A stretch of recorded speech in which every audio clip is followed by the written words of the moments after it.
ह्याला भेटायला आलो हे कळलं तर बाबा खूप रागावतील आणि खूप उशीरही झाला. आपण निघूयात.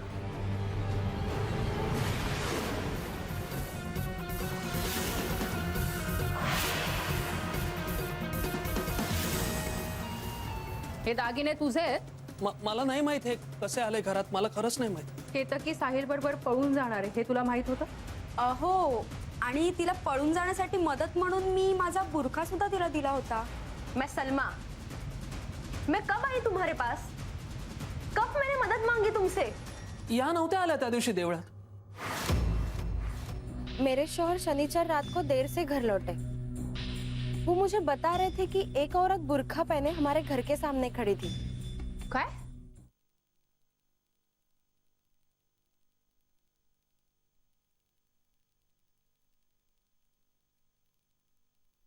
दादा,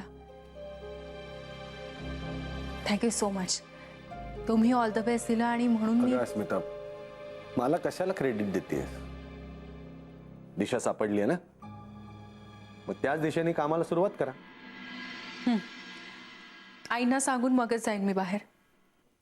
हो, ऐकलंय मी. आता मला हिच्या केव्हाही येण्या जाण्याची सवयच झाली आहे. अभिमाननं तुझ्यासाठी निरोप ठेवलाय. तो येईपर्यंत त्यानं तुला थांबायला सांगितलं. का? अगं ते तुलाच माहिती असेल पाहिजे ना.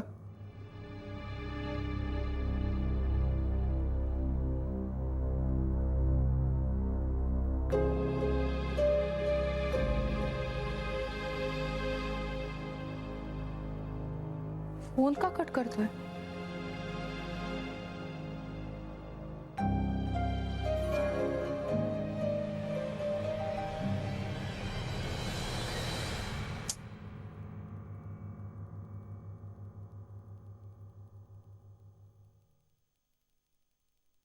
फोन का कट करतोय हा?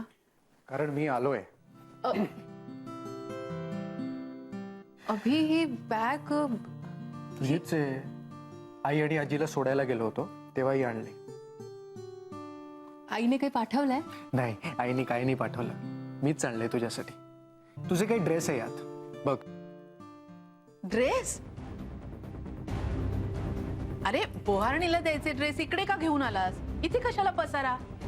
आई, हे ड्रेस बोहारणीला नाही, अस्मिताला वापरण्यासाठी आहेत. अजिबात नाही अभि. ही या घरची सून आहे. तिने फक्त साड्याच नेसल्या पाहिजे. हो अभि, कशाला आणलेस ड्रेस?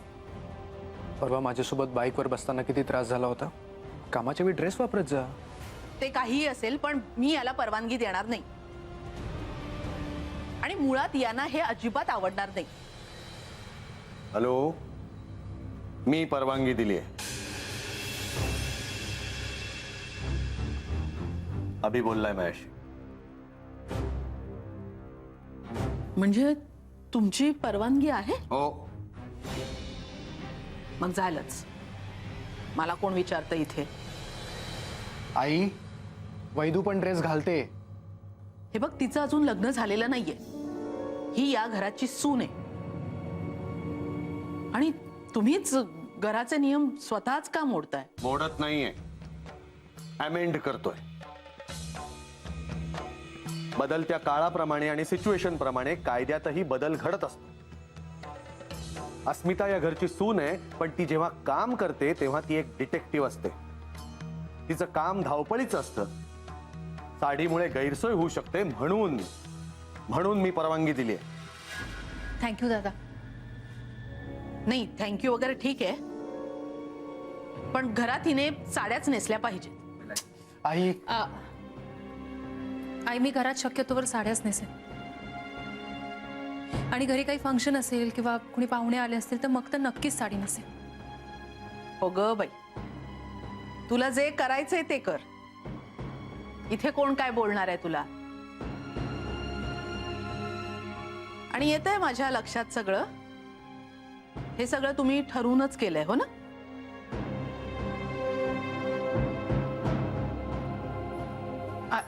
दादा, मी समजवतो तिला. चला. मी निघतो.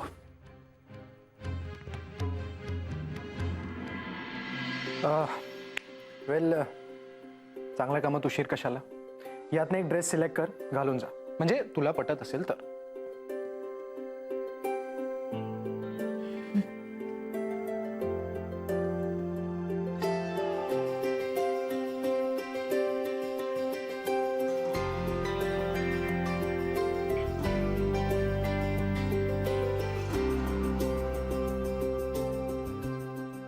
हा ड्रेस घाल. आलेच.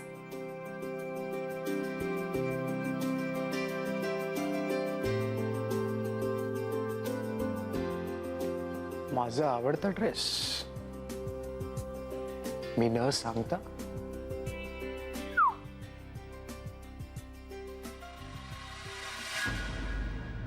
मला खरंच कळत नाहीये काय चाललंय. मुळात केतकीला शोधायच्या ऐवजी तुम्ही मलाच का असं नजर कैदेत ठेवलंय. आणि तुम्हाला नसेल जमणार तर सांगा, ऍटलीस्ट मी तरी शोधतो. म्हणजे जातो.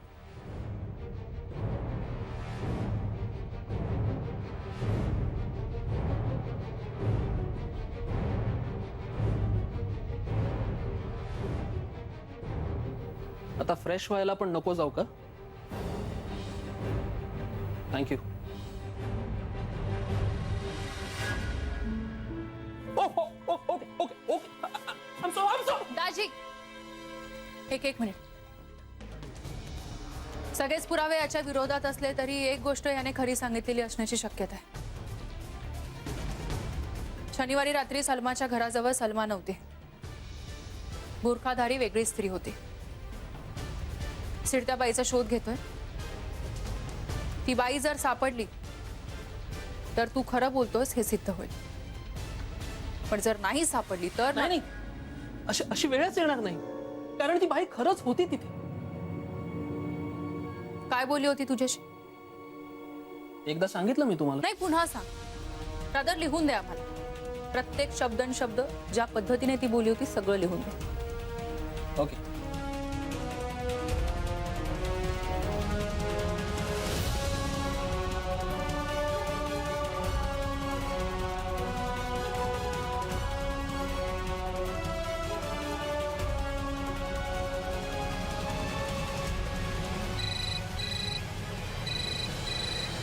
बोल से.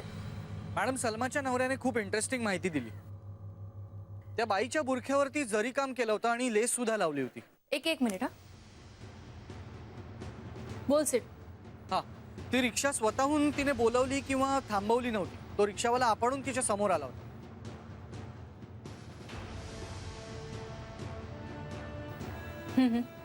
आणि रिक्षा त्याबद्दल काही माहिती मिळाली? नाही मॅडम, त्या रिक्षाचा नंबर त्याला माहित नाही. हा, आणि त्यांनी असं सांगितलं की मॅडम रिक्षामध्ये अजून एक कोणीतरी बसलेलं होतं आणि त्या रिक्षाच्या मागे लिहिलं होतं बापूंचा आशीर्वाद. ग्रेट. खूप चांगली माहिती दिली तिच्या नवऱ्याने. ओके सीड, एक काम कर. राकेश आणि समीरला हाताशी घे आणि ती रिक्षा शोधा. बापूंचा आशीर्वाद असं लिहिलेल्या फारशा रिक्षा नसतील त्या भागात. ओके ठीक आहे, मी सांगतो त्यांना. Okay, bye. दाजी, ती रिक्षा आपणहून थांबली होती याचा अर्थ काय असेल?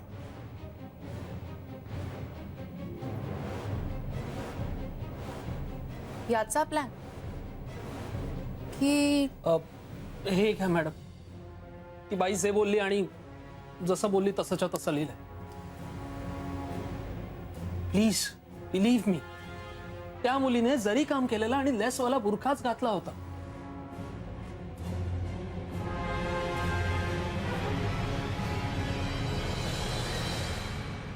रेहाना, अस्मिता बोलते. मला सांग, केतकीला दिलेला बुरखा कशा पद्धतीचा होता? काय?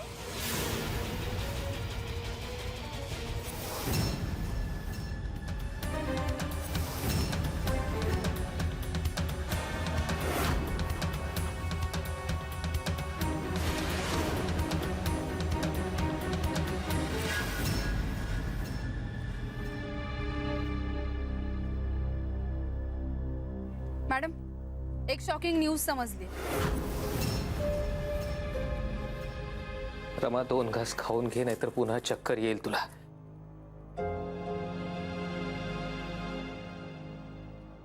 रमा, जे काही घडलं त्याचं आम्हालाही वाईट वाटतंय, पण आपण काय करू शकतो?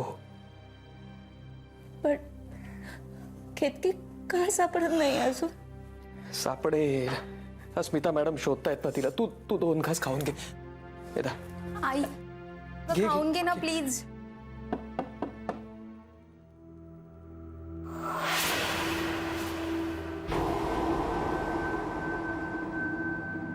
रघुनाथराव, साहिल विरोधी सगळे पुरावे मिळाले. मी पोलिसांना कळवलंय तसं,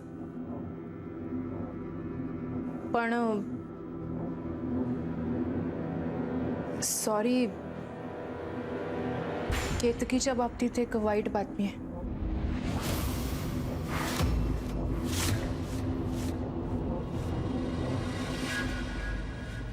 आता तिचं आणखी काय वाईट व्हायचं राहिलंय?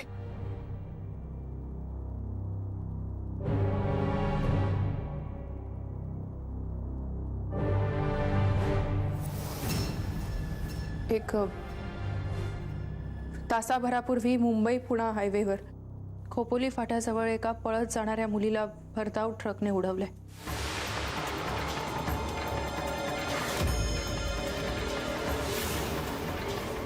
तिची अवस्था खूपच खराब आहे. चेहरा तर ओळखण्यापलीकडे गेलाय. पोलिसांना असा संशय आहे की ती केतकी आहे.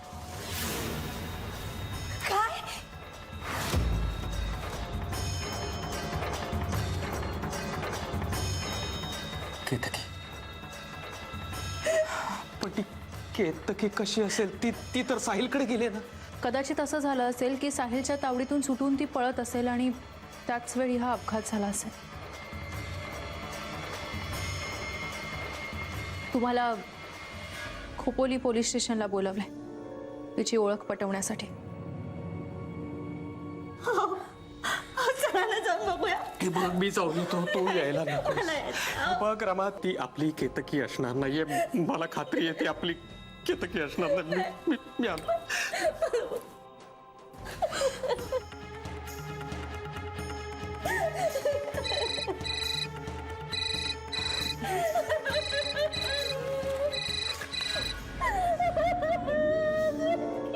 हॅलो,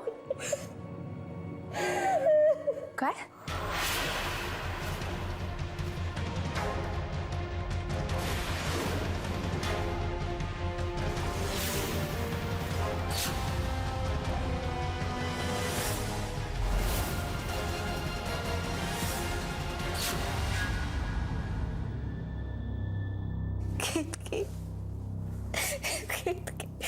आई तू शांत हो आधी. आईला काहीच झालं नसणार. मॅडम कुठे आहेत? मॅडम, त्यांना फोन आला होता म्हणून त्या गेला निघून. आता साहिल सापडून काय उपयोग आहे? माझी केतकी तर गेली. नाही काकू, ट्रकचा अपघात झाला ती तरुणी केतकी नव्हती. काय? खरंच? मलाही आत्ताच समजलं म्हणून मी सांगायला आले. म्हणजे माझी केतकी जिवंत आहे? माझी केतकी आहे? आता ती कुठे आहे?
मला वाटलं तू इथून पळून गेलीस आणि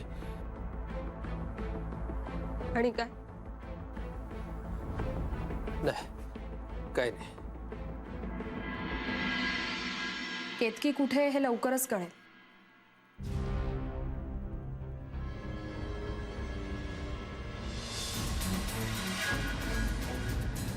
काय झालं मेधा? नाही म्हणजे केतकीबद्दल तुला काहीतरी माहिती आहे असं वाटतंय. मला मला कसं माहित असेल? मी साहिलवरती प्रेम केलं त्याची एवढी भयंकर शिक्षा का देतात तुम्ही मला? कारण तू माझं ऐकलं नाहीस. बेअब्रू करायला निघाली होतीस तू माझी. तुला काय वाटलं तू त्या फालतू इलेक्ट्रिशियन सोबत पळून जाशील ते मी जाऊ देईन तुला? तो कोण साहिल तो घरी येऊन गेला ना तेव्हापासून सतत नजर होती माझी तुझ्यावर. अगं मला काही हौस नाही आली आहे तुला इथे डांबून ठेवायची. दिवस रात्र तुझ्या जेवणा खाण्याचे डबे घेऊन फेऱ्या मारतोय मी इथे, ते सुद्धा त्या मेधा आणि रमाची नजर चुकवून. अहो पण मग एवढं सगळं करण्यापेक्षा मला जाऊ देत ना साहिलकडे. नाही, ते शक्य नाही. मी सांगितलेल्या मुलाबरोबर लग्न करायचं वचन जोपर्यंत तू मला देत नाहीस ना तोपर्यंत मी तुला इथून बाहेर जाऊ देणार नाही. नाही, मी असं वचन देणार नाही. माझं साहिलवरती प्रेम आहे. मी लग्न करेन तर त्याच्याशीच. अगं मूर्ख मुली, तुला कळत कसं नाहीये? मी हे सगळं करतोय तर तुझ्या हितासाठीच करतोय ना. का समजून घेत नाहीयेस तू? हे बघ मी तुला शेवटचं बजावून सांगतोय. तू माझं ऐकलं नाहीस ना उद्यापासून तुझं जेवण खाण सुद्धा बंद होईल. नका देऊ, उपाशी मरेल पण साहिल शिवाय दुसऱ्या कोणाशीही मी लग्न करणार नाही.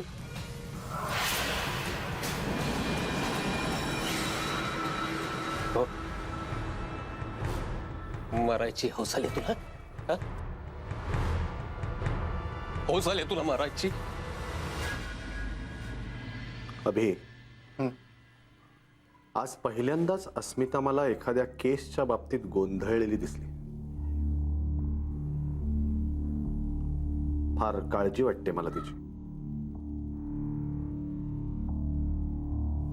नक्की काय झालंय दादा? कसलं तरी स्वप्न पडलं आणि ती परत प्रभाकरच्या केसच्या पाठीमागे लागली. ती केस अजून सॉल्व्हच झाली नाही म्हणते. नाही, तिने काय विचार करायचा हा तिचा प्रश्न आहे, कारण शेवटी ही तिच्या वडिलांची केस आहे. पण मला असं वाटतं की ह्यामुळे तिचं घराकडे तिच्या प्रोफेशनकडे दुर्लक्ष होईल, त्याची भीती वाटते. तू एकदा समजव तिला. हो मग, अरे नवरा आहेस ना तू. मग बायको जर चुकत असेल किंवा अडचणीत असेल तर ती भरकटू नये म्हणून समजवायला नको का?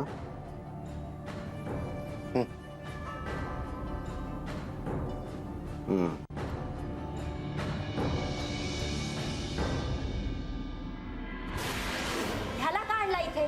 पोलिसात का नाही दिला त्याला? त्याला पोलिसात द्यायचं की नाही हे कळेल लवकरच.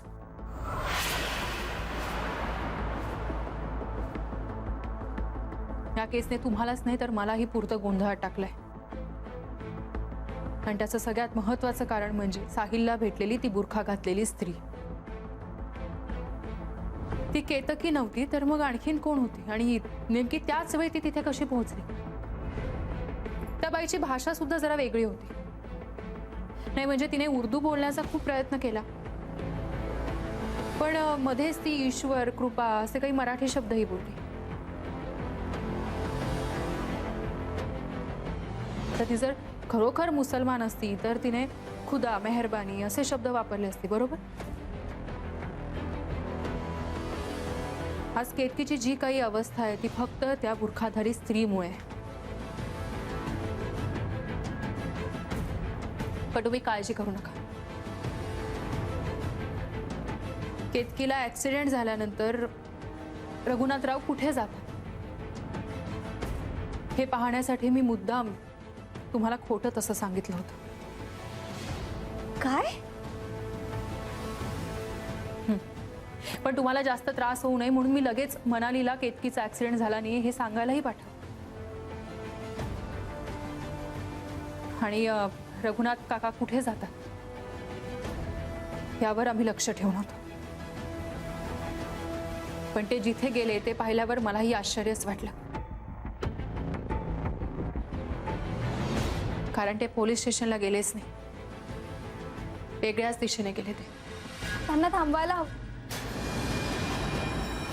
त्यांच्या मागावर जायला हवं, कारण ते ताईकडेच गेले.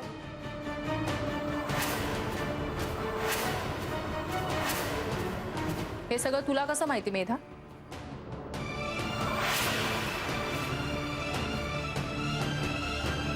ह्याचा अर्थ त्या दिवशी साहिलला बुरखा घालून मीच भेटायला गेले होते. काय? हा काय प्रकार आहे?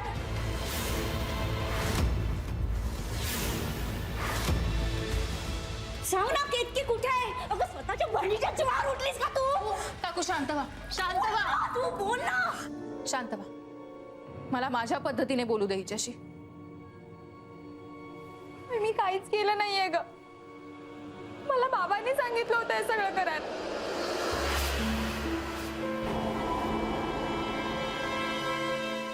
शनिवारी संध्याकाळी तू शेजारच्या काकूंकडे गेली होतीस, तेव्हा ताईने पळण्याचा प्रयत्न केला. बाबांना यांचा अंदाज होताच.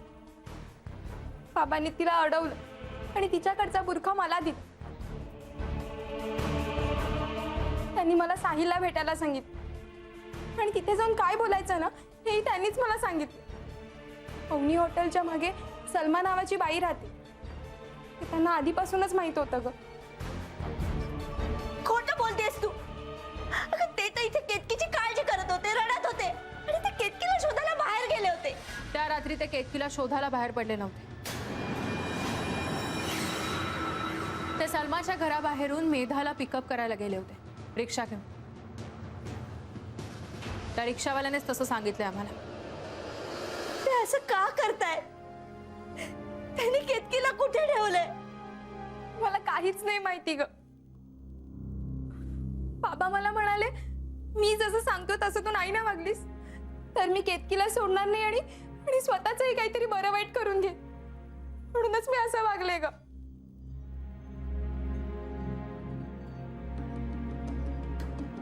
अस्मिता मॅडम, हे सगळं काय चाललंय? हो, माझी केतकी कुठे आहे? यांनी तिला काही केलं तर नसेल ना? आई, केतकी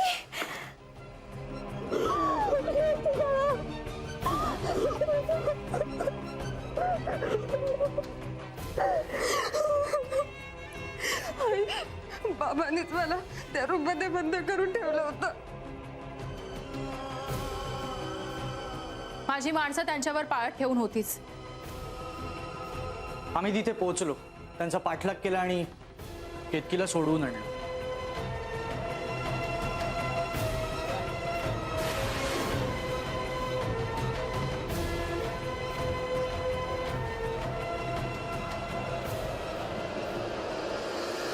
केतकीला डांबून ठेवलं ना आणि इथे माझ्यासमोर रडत बसायचं नाटक करत राहिला. बोला ना, अहो तुम्ही वडील आहात का कोण आहात? स्वतःच्या बायकोला फसवलं आणि मुलींनाही विश्वासघात केला का? का का? रमा रमा, हे सगळं कुभांड आहे. केतकीला साहिलनेच लपवून ठेवलं होतं. त्याला वाचवण्यासाठी ती खोटं बोलती आणि तिच्यावर विश्वास ठेवणे हे सगळे मला गुन्हेगार ठरवतात.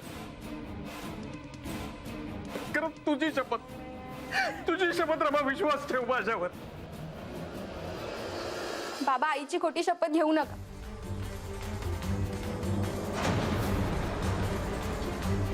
मी सगळं खरं सांगितलं.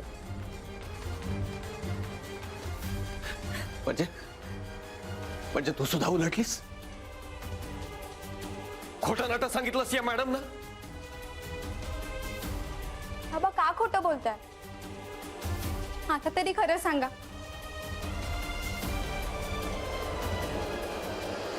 मी सांगते नक्की काय घडलं असेल. रमा काकू आणि मेधा साहिलच्या घरी जाणार आहेत हे तुम्हाला आधीच माहित होतं.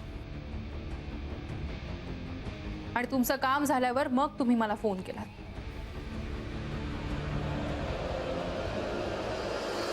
हा बघा, हा बाबांनी मला दिलेला बुरखा.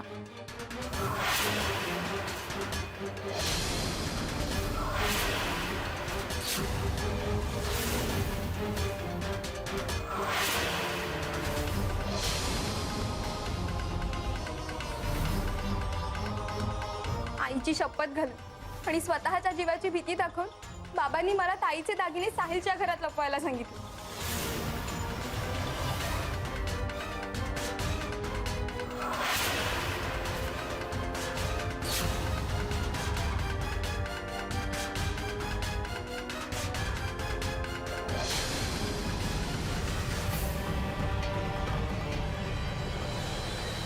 रघुनाथ काका त्या रिक्षावाल्याने कबुली दिली आहे.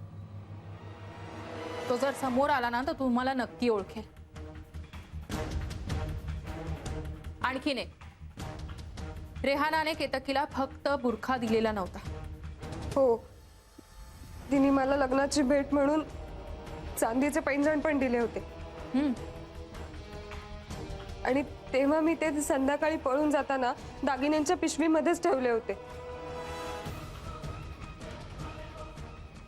मग या सगळ्या गडबडीत तुम्ही ते पैंजण आधी पाहिलेले नसतीलच. पण तरीही दागिन्यांच्या यादीत तुम्ही पैंजणांचा उल्लेख कसा केला? याचं कारण जेव्हा तुम्ही केतकीला डांबून ठेवलं तेव्हा तिच्याकडचे सगळे दागिने घेतले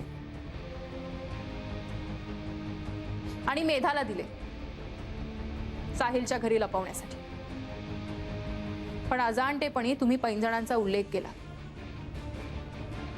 तुम्हाला माहीतच नव्हतं की ते पैंजण केतकीचे नाही आहेत तर रेहानाने दिलेले. आणि तिथेच तुम्ही फसला. रेहानाने जेव्हा मला फोनवर त्या पैंजणांविषयी सांगितलं तेव्हाच मला तुमच्यावर संशय आला होता.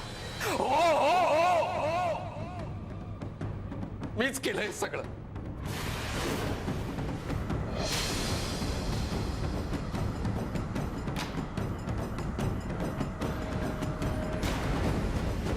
कारण माझ्या मनाविरुद्ध माझी लाडकी लेक या फालतू माणसाची लग्न करणार हे मला आवडलं नव्हतं. साहिलला फालतू ठरवण्याचा अधिकार तुम्हाला कोणी दिला बाबा? बघितलं बघितलं तोंड वर करून कशी बाजू घेते त्याची. काय काय कमी आहे साहिलमध्ये? तुमच्या तोलामोलाचा नाहीये म्हणून का जात वेगळी आहे म्हणून? अजून किती वर्ष आपण या सगळ्यात अडकून पडणार आहोत?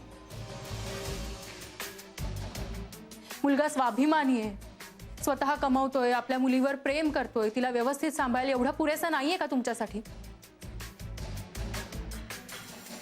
नाही, आई वडील म्हणून तिच्या लग्नाला विरोध करण्याचा तुम्हाला अधिकार आहे,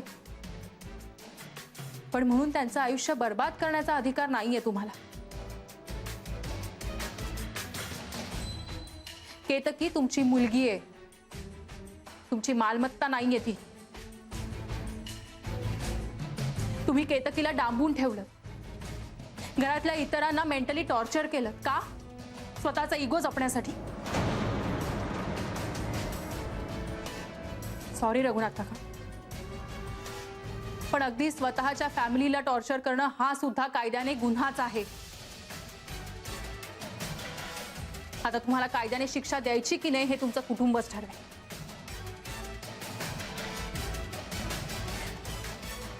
एक पत्नी म्हणून आजवर मी तुमचं सगळं ऐकलं, पण आज मी फक्त माझ्या मुलींची आई आहे. कारण तुमच्यातल्या वडिलांची जागा एका अशा माणसाने घेतली ज्याला फक्त स्वतःचं महत्व सिद्ध करायचं होतं आणि त्याच्यासाठी तो वाटेल तसा वागला.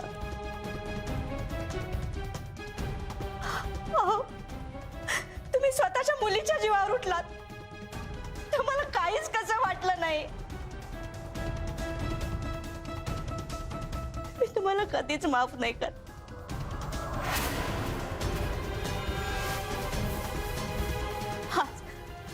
आज मी फक्त माझ्या मुलींची आई, त्यांच्या मागे मी उभी राहणार आहे. केतकी, वेदा, आपण तिघी यांच्या विरुद्ध पोलिसात तक्रार करणार आहोत. रमा,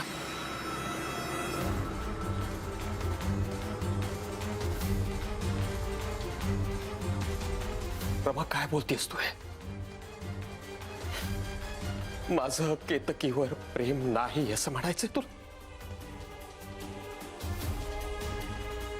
अगं लाडाकोडात वाढवलं माझ्या दोन्ही पोरींना मी, कधी काही कमी पडू दिलं नाही.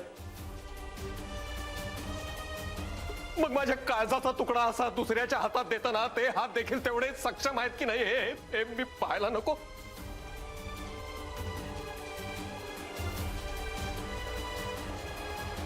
केतकीसाठी जीव तिळतिळ तुटत होता माझा. अगं आपली पोर आयुष्यभर सुखात राहावी म्हणूनच केलं ना मी हे सगळं.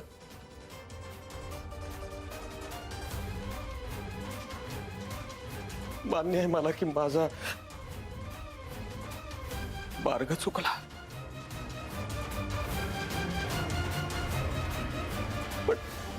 पण म्हणून मी गुन्हेगार झालो.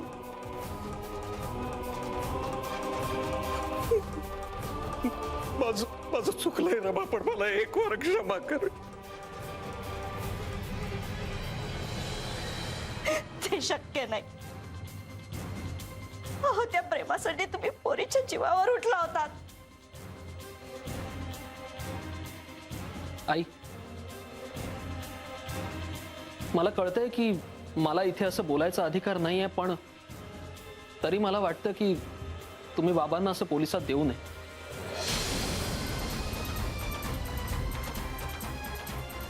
जे काही आहे ते आपल्या घरचं आहे. आपण आपल्या घरातच मिटवूया ना हे सगळं.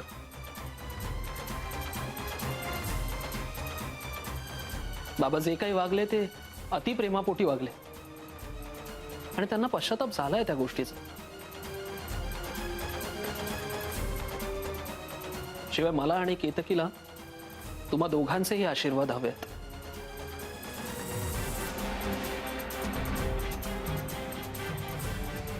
हो ना केतकी? आई,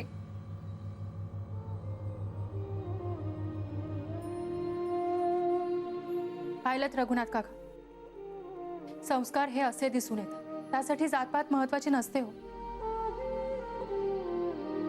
साहिलची काहीही चूक नसताना तुम्ही त्याला पोलिसात द्यायला निघाला होता ना. आणि तुम्ही गुन्हेगार असून सुद्धा साहिल सगळं प्रकरण इथेच मिटवतोय. आता तरी तुम्हाला पटलंय ना की साहिल किती चांगला मुलगा आहे ते. तुम्ही नका काळजी करू. साहिल केतकीला अगदी सुखात ठेवेल. विश्वास ठेवा माझ्यावर.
आता सगळं छान झालं. रघुनाथ काका, आता अगदी धूम धडाक्यात लग्न लावून द्या तुमच्या लेकीचं. काय हो, आणि हो, तुम्हा दोघांनाही wish you happy married life. दाजी चला, आपलं काम संपलं इथलं. संपलं कसं? केतकीच्या लग्नाला यायला पाहिजे तुम्हाला. त्यातून तुमची सुटका नाही. हा,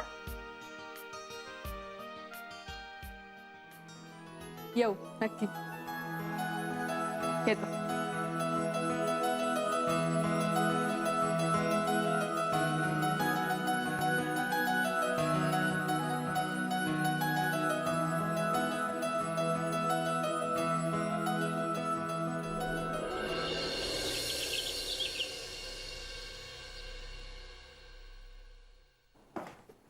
अभि, दादा अस्मिता काल किती वाजता आली? ती काल रात्री तिचा फोन आला होता. केस सॉल्व झाली आहे. यू वोंट बिलीव्ह दादा, त्या मुलीचा बापच गुन्हेगार निघाला. आय मीन एक बाप आपल्या मुलाशी असं कसं वागू शकतो? इट्स. अस्मिता कुठे आहे? स्मिता आईकडे गेली आहे. का ते माहित नाही, पण गेली आहे. ये. नाही, त्या पहाटे झाल्या. हां, सामान पण होतं सोबत.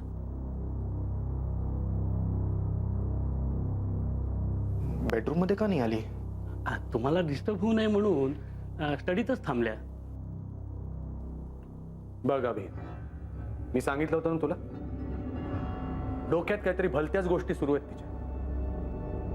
अरे डिस्टर्ब्ड आहे ती, म्हणून ती अशी वागते. अभि, तू बोल तिच्याशी. एक अर्जंट मीटिंग आहे, मी पुण्याला निघालोय. लक्ष ठेव, एस्पेशली अस्मितावर.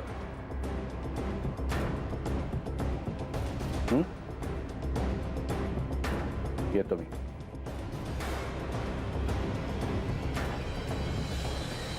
हे सगळं सांगायचं नव्हतं काय? केशव,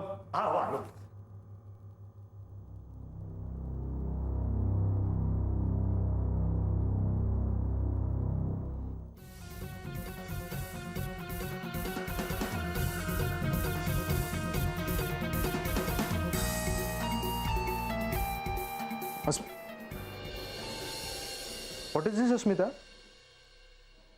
घरी पहाटे आल्यावर झोपायचं तर हे काय खेळण्याची खेळत बसली आहेस तू? ही साधी खेळी नाहीयेत अभि. म्हणजे याचा केस नंबर 1 शी संबंध आहे. रात्र यामुळेच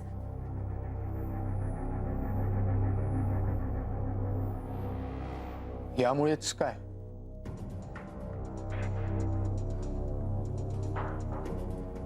निषादने ज्या अंगदला मारलं त्याच्या घरी ही खेळणी होती.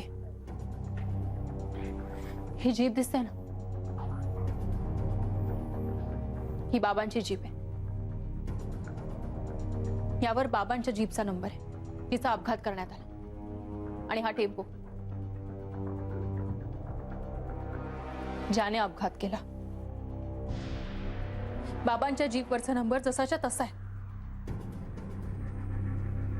या टेम्पोवरचा नंबर कोणीतरी खोडलाय आणि बहुतेक निषादनेच खोडला असणार. पण मग आता हे सगळं का बघतेस तू? कारण मला या टेम्पोचा नंबर शोधायचा आहे. Asmita, are you in your senses? काय बोलतेस तू? हे सगळं संपलंय, केस सॉल्व झाली. आपणच त्याच्या सेलिब्रेशनचा केक आणला होता ना? पण तो केक कापला गेला नाही अभिमान. माझ्या स्वप्नात बाबा आले होते. केस नंबर 1चा तो केक सुद्धा आला होता. आणि मग अचानक त्या केक खाली हा टेम्पो आणि ही जीप दिसली मला.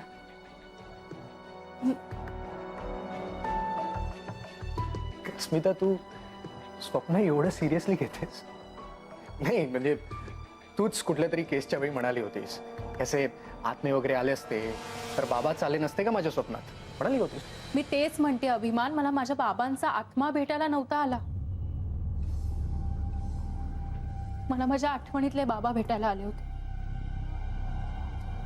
खूप प्रश्न विचारले त्यांनी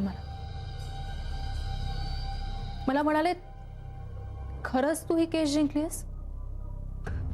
हा केक कापायची इतकी घाई का करतेस? नाही, मला माहिती आहे हे सगळे माझ्याच मनातले प्रश्न आहेत. दिसतं तसं नेहमी असतं तसं नाही, हाही माझ्याच मनातला विचार आहे जो मी बाबांकडून ऐकला होता. आणि कालच्या केसमध्ये मला पुन्हा एकदा त्याचा अनुभव आलाय. वरवर पाहता तो साहिल गुन्हेगार वाटत होता, पण खरे दोषी रघुनाथराव होते. तुला काय म्हणायचंय? केस नंबर 1 मधला गुन्हेगार कोणी वेगळाच आहे? हो, काय? म्हणजे तसं ठामपणे नाही म्हणता येणार, पण मला तसं वाटतंय. आणि बाबा याबद्दल काहीच बोललेले नाहीयेत, कारण या केसबद्दल मला जेवढं माहिती आहे तेवढंच माझ्या आठवणीतल्या बाबांना माहिती. गॉड, पुन्हा तेच. किती किती कन्फ्यूज आहेस तू अस्मिता. त्या निषादनी कबुली जबाब दिलाय. अस्मिता, एरवी किती लॉजिकली विचार करतेस तू. या केसच्या बाबतीत कुठे गेलं तुझं लॉजिक? प्रत्येक वेळी लॉजिकवर डिपेंड राहून केस सॉल्व्ह नाही होत अभिमान. ज्यावेळी लॉजिक थकतं त्यावेळी मी माझ्या मनातला आतला आवाज आहे, आणि माझा आतला आवाज मला सांगतोय की या केसमधला एक तरी दुवा अजूनही शिल्लक राहिलाय. पण तुला असं का वाटतंय? कारण मला स्वप्नात तो टेम्पो दिसला होता. पुन्हा तू विसरली आहेस का? तो टेम्पोवाला मेलाय. तो टेम्पोवाला मेलाय? अरे, त्याबद्दलही शंका आहे तुला? पोलिसांनीच कन्फर्म केलंय ना? आय एम सॉरी टू से अस्मिता, पण ह्यात तुझ्या मनात सतत शंका असतात ना, त्यामुळेच तू कोण तो दहिसरला कोणी होता त्याला भुवन समजलीस आणि आता टेम्पोवाल्याला जिवंत करायला निघालीस. कमाल आहे. कारण त्या टेम्पोवाल्याने माझ्या बाबांना मारलंय. अभि, तू का समजून घेत नाहीयेस?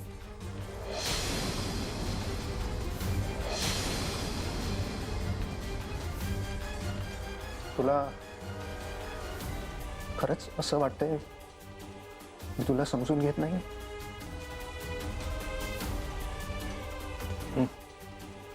बरोबर आहे तुझं. ही तुझी केस आहे, तुझं प्रोफेशन. माझं काय? प्रभाकर अग्निहोत्री जे या केसमध्ये गेले ते तुझे बाबा होते. माझं काय? अभि, या सगळ्यावर बोलण्याचा माझा काहीच अधिकार नाही. काहीच नाही आहे संबंध. I know. अजिबात काही संबंध नाहीये ना तुझ्या केसशी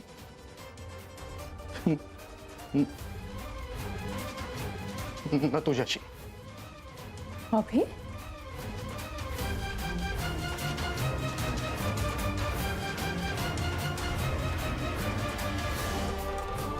अभि